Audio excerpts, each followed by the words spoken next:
British Prime Minister Keir Starmer on Sunday condemned the violent anti-immigration riots that have gripped the UK after violent disorder swept across several cities fuelled by misinformation about the murder of 3 young girls last week. I utterly condemn the far-right thuggery we've seen this weekend. Be in no doubt, those that have participated in this violence will face the full force of the law. The police will be making arrests, individuals will be held on remand, charges will follow, and convictions will follow. False claims spread after the girl's murder that the suspect was a radical Muslim migrant. Police have said the suspect was born in Britain and are not treating it as a terrorist incident. However, protests have continued across the country, including in Liverpool, Bristol and Manchester on Saturday, resulting in arson, looting and injured police officers. On Sunday, hundreds of anti-immigration protesters gathered by a hotel near Rotherham, which Britain's Interior Minister said was housing asylum seekers. Protesters threw bricks at police and smashed hotel windows before setting a bin close to the hotel on fire. Police said one officer was knocked unconscious and others had suspected broken bones. The National Police Chiefs Council said nearly 150 people had been arrested since Saturday evening and more would follow in the coming days. The last time violent protests erupted across Britain was in 2011 when thousands of people took to the streets after police shot dead a black man in London. Starmer was the country's chief prosecutor at that time. Community leaders and families of the victims of the murders in Southport, near Liverpool, have criticised the unrest. A group of faith leaders in Liverpool said in a joint statement that, quote, "Too many people have sought to use the tragedy to create division and hate." CrowdStrike says it's not to blame for the recent flight chaos in the US.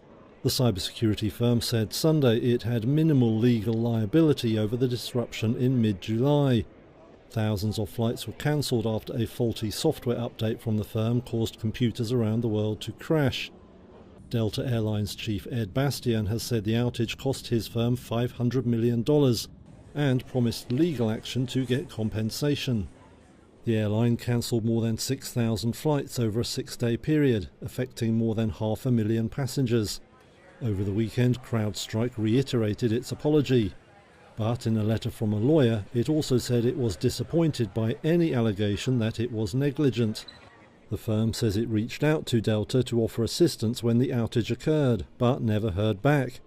Now it says the carrier should explain why it turned down free on-site help and why rival airlines were able to get their systems back online much more quickly. A CrowdStrike spokesperson said Delta should stop what it calls posturing about a meritless potential court case. There was no immediate response from the airline. Tropical storm Debbie muscled up into a full-fledged hurricane late Sunday and is expected to continue to strengthen overnight. That's according to the U.S. National Hurricane Center, which expects Debbie to hit Florida's Gulf Coast in the Big Bend region by midday on Monday. It forecasts life-threatening conditions, including storm surges up to 10 feet in some areas. As Debbie slowly moves north through the week, the storm could bring historic rainfall of between 10 and 20 inches and catastrophic flooding to Georgia and South Carolina. The NHC also said local areas could receive 30 inches of rain by Friday morning. Jamie Rome is the deputy director of the Hurricane Center. This really slow motion is just going to dump historic amounts of rainfall anywhere in this purple area. The storm could be likened to 2017's Hurricane Harvey. While Harvey was downgraded into a tropical storm as it moved inland over Texas, it lingered over the state, dumping about 50 inches of rain on Houston. It's rated as one of the wettest storms in U.S. history, having caused more than 100 deaths and $125 billion in damage. Preparing for Debbie, Florida Governor Ron DeSantis called up 3,000 National Guard troops and placed most of the state's cities and counties under emergency orders. Mandatory evacuations were ordered in parts of several Gulf Coast counties. The governors of Georgia and South Carolina also declared states of emergency ahead of the storm. Nigeria's leader called for an end to protests against a cost of living crisis, demonstrations which have left several people dead in clashes with police. Sunday's comments were President Bola Tinubu's first since protesters took to the streets last week. I want to assure you that our government is committed to listening and addressing the concerns of our citizens. But we must not let violence and destruction tear our nation apart. Amnesty International has said at least 13 people were killed in clashes with security forces on the first day of protests on Thursday. Police, however, deny using excessive force and say only 7 people had died as of Saturday, including those caused by an explosive device, and another where a person was shot by a guard when protesters looted a shop. Protester Ireo Oluwafemi said the president's words are inconsequential. We are going nowhere! We are going nowhere. What the president said this morning means nothing. It means nothing. Nigerians have been protesting against economic hardship and bad governance and call for a cut in petrol prices and electricity tariffs, among several other demands. Protesters are angry with President Tinubu's economic reforms, which have led to rampant inflation. However, Tinubu has defended his reforms, which included reducing subsidies and devaluing the naira, as essential to correcting prior economic mismanagement. European stocks joined a global sell-off Monday, but in calmer fashion than Asia. London's FTSE index lost around 2% from the open.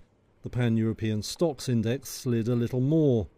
Significant falls, but minor compared to the day of turmoil in Asia, where Japan's Nikkei index closed down 12.4%. That was its worst one-day decline since 1987. South Korea's Kospi index fell close to 9%, while shares around Asia outside Japan lost a milder but still painful 4.2%. Hirofumi Kasai is senior strategist at Tokyo Marine Asset Management. I think there is a sense of panic selling. The trigger was concerns over the US economy and prospects of interest rates rising in Japan, after a more than expectedly hawkish tone from Bank of Japan Governor Ueda's news conference last week.